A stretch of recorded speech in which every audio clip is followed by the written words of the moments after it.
Hi everyone! This is Fionapollo with an exciting art commentary video for Pride Month.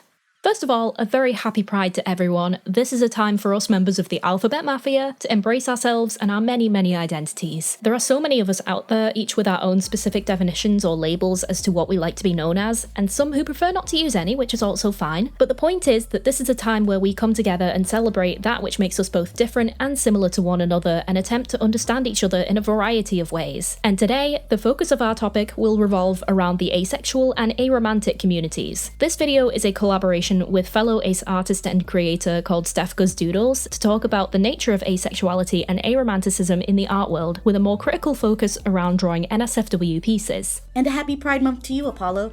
Hello everyone, my name is Steph Goes Doodles, but just call me Steph. I'm a proud panromantic asexual, and I'm happy to be collabing with Apollo to discuss this important subject. Sexuality is a spectrum, and so is romantic orientation as well. The ace spectrum is no different. There's a lot of speculation and misunderstanding around asexuality and what it is, how it works, and what it encompasses, which can lead to quite a bit of confusion around this seemingly contradictory practice. Why would a person who experiences no physical attraction want to draw spicy pictures? And the answer is both pretty nuanced but also pretty broad, so we decided to team up as people on different ends of the ace spectrum to tackle it together. So in our videos, we are going to try and break down the ace spectrum, which will include aspects such as being spicy positive versus spicy repulsed. I'm so sorry, but I genuinely don't know what language I'm allowed to use on YouTube anymore.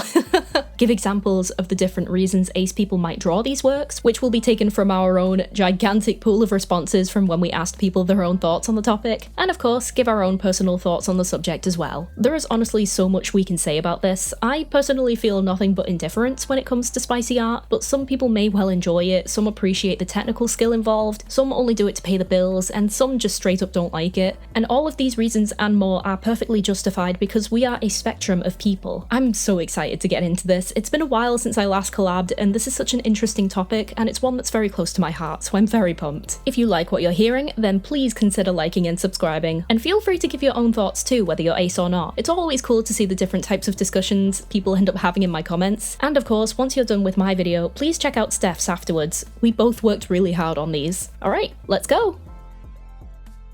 Part 1. Love is a spectrum. Content warning for discussions of intimate themes. Also, because YouTube's censorship landscape is a bit of a mess, I'm going to be mostly using censored terms in this video, just FYI. So for those who aren't familiar with asexuality, aromanticism, and the ace spectrum in general, I'm going to try to break that down for you as best as I can. Attraction can be categorized in a multitude of different ways, which is why we refer to it as a spectrum, but for now we'll focus on two main types. Physical or sexual attraction, which is the attraction to a person's body and the need to be as close to them as physically possible, and romantic attraction, which is what we know as, well, typical romance. It can seem a bit weird when you're first introduced to this concept, but these two distinctions are in fact different from one another and are vital to understanding how ace and aromantic people operate. Having a different physical attraction versus romantic attraction isn't exactly normalized, so it's pretty typical for people to not get it right away, and that's fine. For the majority of the population, you will be romantically attracted to the same people who you are physically attracted to. Most of the time, if you're heterosexual, for example, you will be hetero-romantic as well. But for aces, this distinction is really important because many of us do experience romantic attraction towards specific people and can still have happy, fulfilling relationships, but physical attraction is the thing that's lacking. And this is also true for those who are aromantic but still might enjoy hooking up with people. I personally have a theory that more people are either ace or aromantic or both, which is known as AroAce, than we realize, and this might be a reason for people struggling to commit to certain things in traditional relationships. I think if there was more dialogue surrounding this concept and not just necessarily in relation to asexuality, there would be a much bigger percentage of people identifying with it, and I think it would also help to break down quite a bit of homophobic stigma too. Paulo explained the difference between the two main aspects, asexuality and aromanticism, very well. I, for one, identify as panromantic ace, meaning romantically, I love everyone regardless of their gender, but in more intimate situations, I'm not the biggest fan. From personal experience, it felt very comforting to know I'm not alone in this feeling. Media depicts it to be natural for teenagers to always be horny, which, okay, fine, hormones and all, but imagine not being so interested in it. You feel broken or weird. Why am I not feeling excited seeing these almost naked people? Shouldn't I feel these feelings like everyone else? If you're young and asking these same questions, I'm here to tell you, you are not broken or weird. You're not a prude for not being into sexual content, and just know you are extremely valid. The beauty of this community is just how personal and yet so different all our experiences are, and just how valid we all are with our feelings. This can also be a bit confusing for people who are used to equating different sexual orientations in the LGBTQ community with, well, sexuality. Surely, in order to have a sexual orientation, you have to be interested in that aspect for it to be considered as such, right? Otherwise you're just, well, I'm not actually sure of the proper term, innocent, naive, neither of which are really true, by the way, and that line of thinking is often used to heavily discredit asexuality as a legitimate identity. When we think about sexuality, we often think that the attraction applies to the act itself, but a lot of the time it actually lies within the attraction to an individual, not attraction to an act or behaviour. It can sometimes, but that tends to be a much more grey area, and I'm not entirely keyed up on it for this video, so yeah.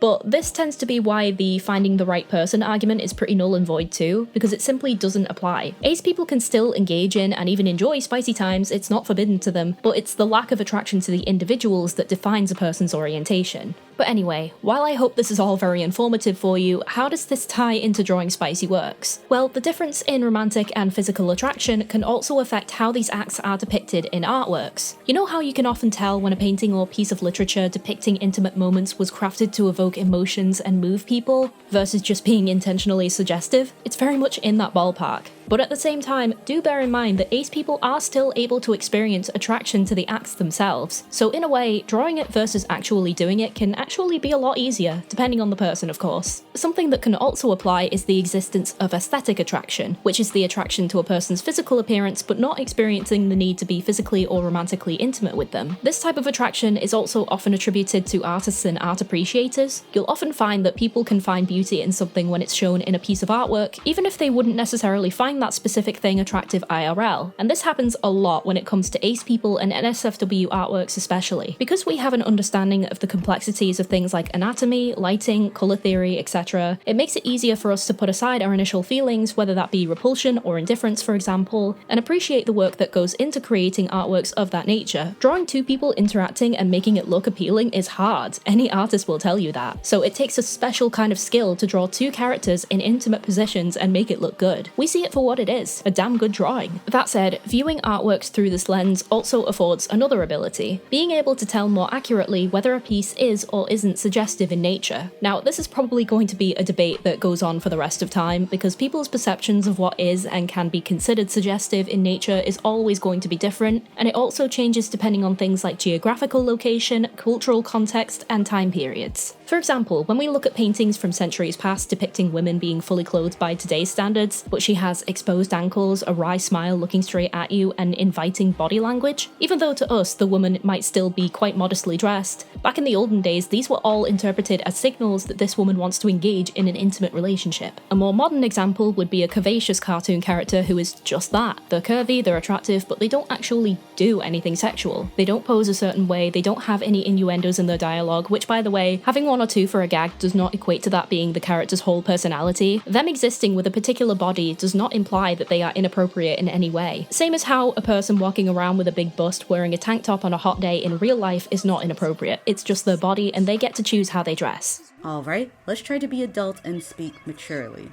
Art is a subjective medium, and I feel like we need to establish some common misconceptions. The biggest one is that if you're asexual, anything sexual makes you uncomfortable. That is untrue. Just like the spectrum, aces can come to be diverse and some can be sex positive and may enjoy sexual content in a spell or two. I'm one of those kinds of aces, but we will get to that more in the next section. Let's just get to the point. Sexual artworks versus non-sexual artworks. Venus de Milo, non-sexual. Her breasts are just out. Bruce Timm's artwork, many very sexual in nature. Please use safe search when looking him up. At the end of the day, it's all about the intention of the artist and how you can interpret their piece, especially when discussing the likes of not safe for work content. But even with that, everyone is different and has their own views and preferences on the subject. So let's move on and discuss the aspect of NSFW artworks and people's perceptions of it in a bit more depth. Part 2, a spectrum of voices. So I guess to start this section off, I'll go into my own experiences of trying to draw spicy artworks. And the truth is that I have definitely tried, but every single time I tried to sit down and commit to it, I don't know what it is, but my brain just kind of stops working. It's like this weird void where a lot of the image is blotted out in a way, which sounds really stupid because I know exactly what those parts look like. Before I thought about going into animation, I actually wanted to be a medical illustrator, so I know human anatomy. But it's not just the mental block either. I am more or less completely indifferent to that stuff in general, which probably adds to that. I've definitely been lured in by the idea that NSFW art does better online than SFW, and at one point I was going to run a Patreon with a friend for my old comic synthesis that would have included a monthly NSFW illustration, but I struggled so much to think of any kind of subject matter that in the end I just decided I didn't want to do the Patreon at all. And my relationship with this topic is just one of many. Okay, now I can explain my personal experience more. Back in 2017, I was 20 years old, and that's when I truly was experimenting with my art more. I had art mutuals who exposed me to their not safe for work artwork. The more exposed I was to it, the less I minded the extremely suggestive type of work. Fast forward to current times, and now I draw not safe for work for self-indulgent purposes, and even had some customers commission me for spicy works. NSFW work does offer more opportunities, but do not force yourself to draw something you don't want to.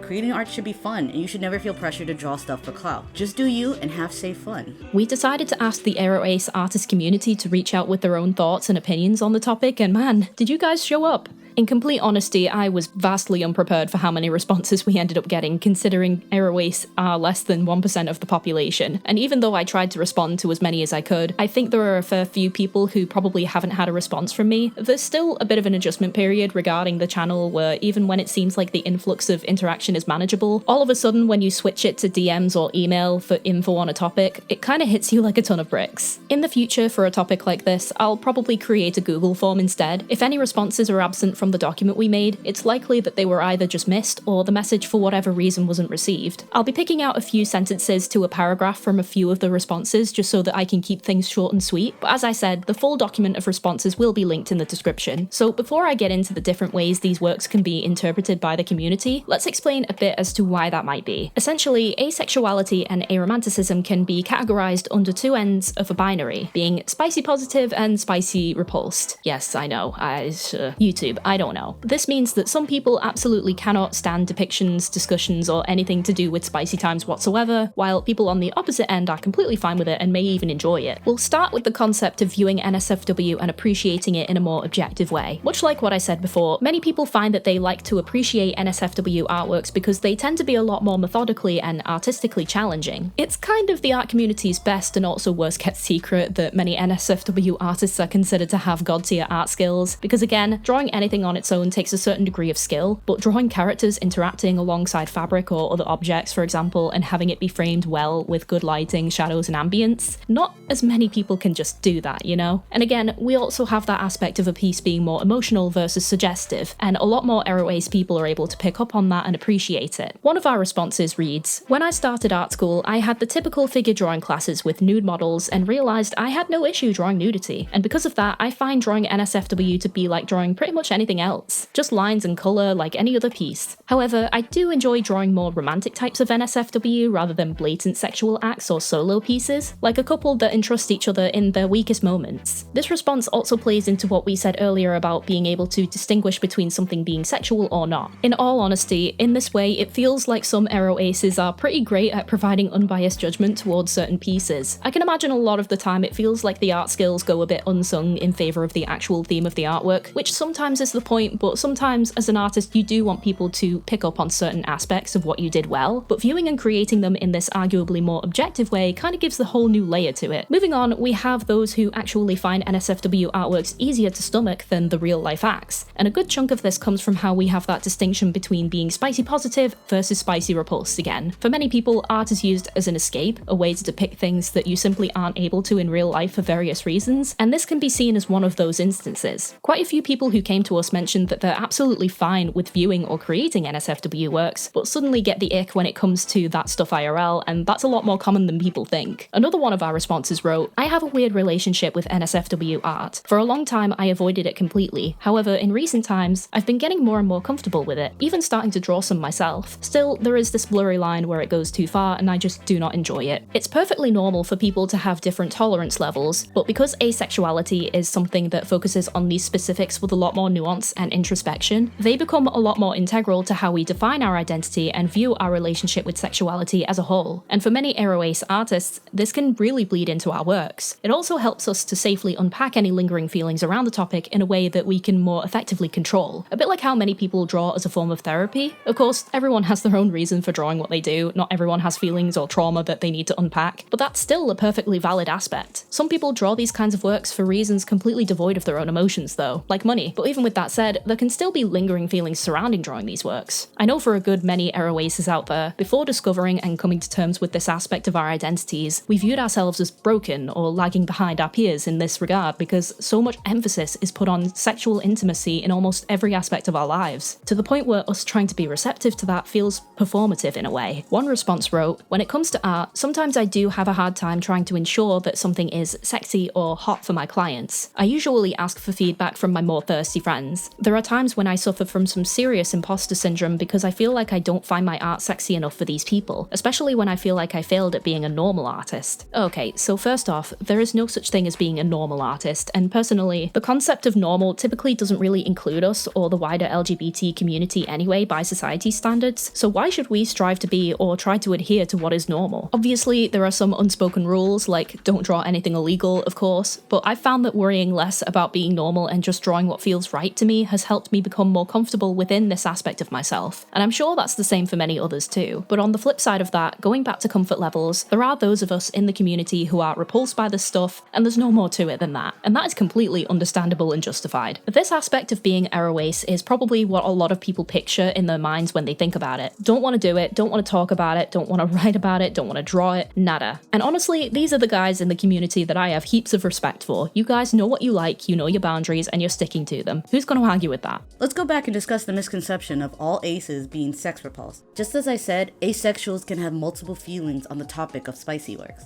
Some can be sex repulsed and avoid it. Then there are people like me who are sex positive and can engage with that genre of artwork. And we can't forget people who are just indifferent to it, like Apollo here. The subject isn't black and white. It's complex and so far from being one singular stance. Heck, between asexual and aromantics, there are also demisexuals. They are people who experience sexual attraction after forming a deep connection between both parties. The same goes for demiromantics.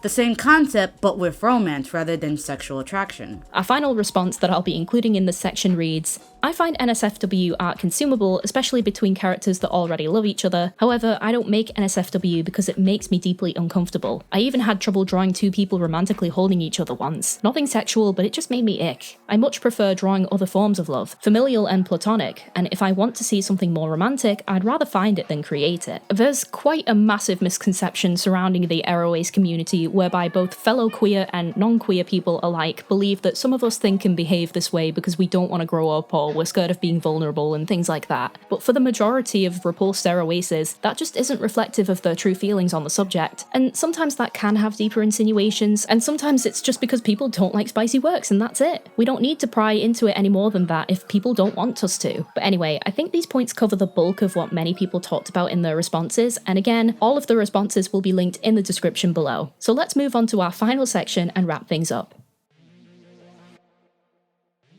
Part 3. Which way do you swing? So all in all, there are a myriad of reasons why AroAce artists might go about drawing NSFW works if they feel so inclined to. But all in all, I think this simple aspect of what we as artists are willing or able to do with our works speaks volumes to how multifaceted we are as a community. I'm personally not one for looking at or drawing such works myself, but I can appreciate why people do. And even though it seems like nothing, that on its own made it feel like something was wrong with me, so finding other people and getting to hear them weigh in on all of this has also been a sigh of relief on my end too. There are people like me, people like Steph, and there are people like you too. All in all, the ACE community is a diverse spectrum of people with diverse feelings. God, I'm so happy we collabed on this video because there are many great videos on asexuality, but none tackle this specific subject matter in depth. Ace-aro artists are a valid part of the LGBT community, and it's nice to talk about this topic thoroughly. Thankfully, Ace-aros have been getting a lot more and more representation in media. Peridot from Steven Universe, Alistair from Has-Been Hotel, and of course, best boy, Todd Chavez from BoJack Horseman. There are so many more characters who are canonically part of the ACE spectrum, and we will go more in depth about them soon in my video, which will be coming out soon. I hope this video helped you to feel at least a little bit more educated on the nature of this topic in particular, but also how broad such a small, seemingly niche community of people can be. And this is where I'll ask you, where do you think you fall on all of this? How do you view NSFW artworks? Do you think your perspective on it is influenced by any of the points we went over? Please let us know. Thank you all so much for watching, and if you enjoyed my video, please leave a like, subscribe, and check out Steph's video once you're done here. She is super cool, and her video will be focusing on different AroAce characters in media. I'll leave a link to it below once it's live. Thank you so much for allowing me to be a part of your video, Apollo. This was a great honor to speak about a topic so close to my heart. And I know I said this before, but I want to remind the younger viewers that whether you're still figuring yourself out or already out and proud of your orientation, you are 100% valid and I'm proud of you. Hope you all have a lovely Pride Month. Stay safe everyone, I mean it, and have a very happy Pride Month. Bye!